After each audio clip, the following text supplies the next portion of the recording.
যারা বর্তমানে ডাঙ্কি দিয়ে ইটালিতে আসবেন, ভিডিওটা দেখার অনুরোধ রইল, মানুষকে হুঁশিয়ার সাবধান করে দেবেন। দেখেন, এই ভূমধ্য সাগর দিয়ে কিন্তু আপনাকে লিবিয়া টু ইটালিতে আসতে হবে। আর এই গরমের দিনে কিন্তু হাজার হাজার ডাঙ্কি মারবে।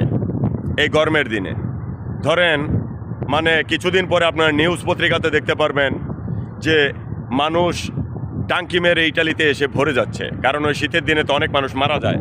গরমের দিনে সাগরটা নীরব থাকে, একবারে নীরব। এই কারণে সবাই ডাঙ্কি মারতে পারে লিবিয়া টু ইটালি। তো ভাই ব্রাদার, যারা এখনও লিবিয়াতে আছেন, আমি আপনাদের জন্য দোয়া করি, দোয়া এবং ভালোবাসা যেন আপনারা সাকসেস হইতে পারেন। কারণ গরমের দিনেই সবার গেম হয়, যেটা আমরা জানি।